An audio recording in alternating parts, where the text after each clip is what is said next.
Hello everybody, this is Squidosnaz and we're here for the second day of Inktober. So the theme for today was divided, and because I'm also personally keeping to a steampunk theme, I'm drawing a split personality robot. So I didn't really have much of an idea of exactly what I was going to draw, like the placement of everything before I started, but I did know that I wanted two small robots probably, to be connected and fighting against each other. So when I started, I had to erase my pencil work a few times just to get the placement right. So it filled up so I'm happy with the way it's placed now, because it fills up the page quite nicely. But basically it's two little kind of almost R2-D2 robots with three wheels, and they're connected with a pipe and a rope. And they're both traveling in opposite directions, determinedly fighting in like a sort of tug-of-war thing. So that worked pretty well, and I started by again doing a pencil drawing, and then I gradually worked through inking it piece by piece.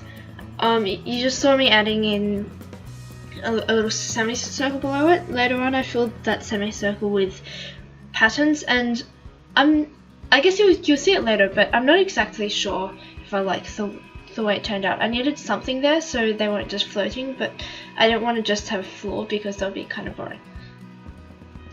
And I do change the design a little bit as I go along, just because the pencil line was more of a guide, so I add in details and a lot more pipes because I love drawing pipes. It's really fun doing the smoke afterwards as well. I think it's my favourite part. And it took me a bit of experimenting to work out the right expression, so I used the pencil a bit more for that, which you can see me doing in the video just here.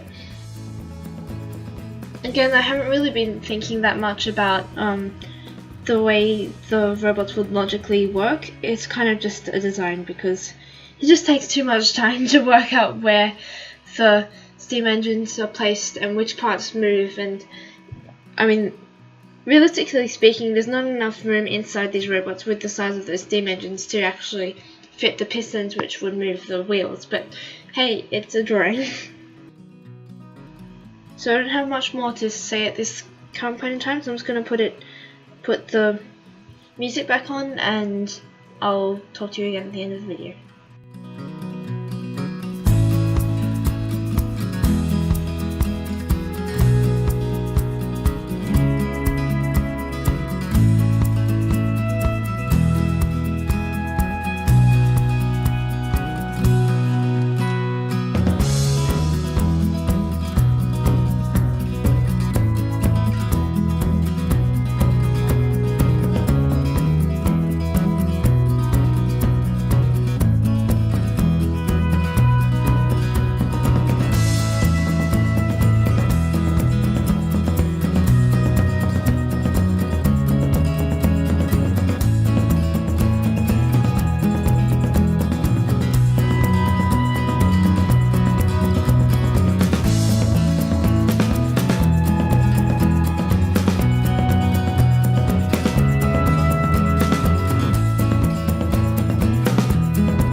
So it's getting closer to the end of the video, and you can sort of see the illustration coming together, and I'm kind of just adding random details everywhere at this point, because I feel like that's kind of the spirit of working with a micron pen, because I'm actually using an 0.3 because my micron pens are completely out of ink. But I feel like it looks a lot more impactful if you put in a lot of detail, and it's really satisfying to do as well.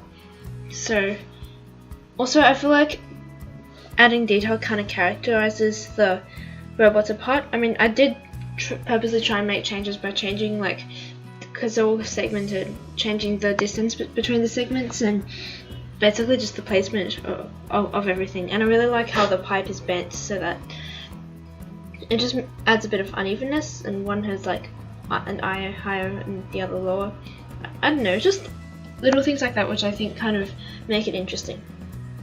Here you can see me adding in the patterns, and I didn't really know what to do, so I just added random ones, but I noticed that basically most of the shapes used in the robots were circles and squares, well, straight line, you know, things with perpendicular, you know what I mean, squares and rectangles, especially in the detailing where I use stripes.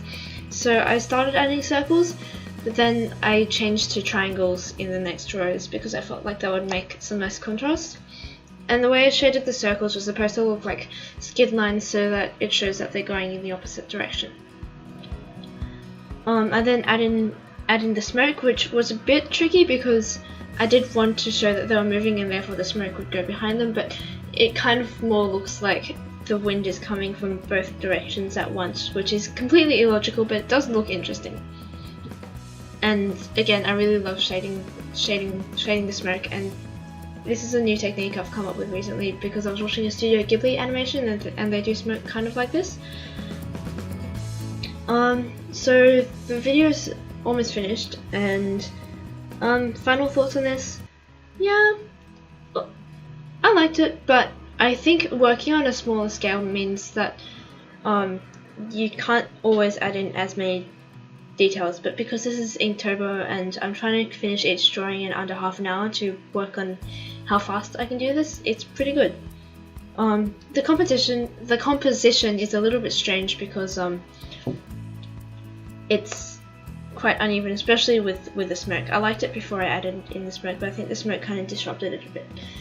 But well, that's that. Thank you for watching. Subscribe if you liked this video, and if you really liked it, go over to my Patreon and support me. Thank you very much.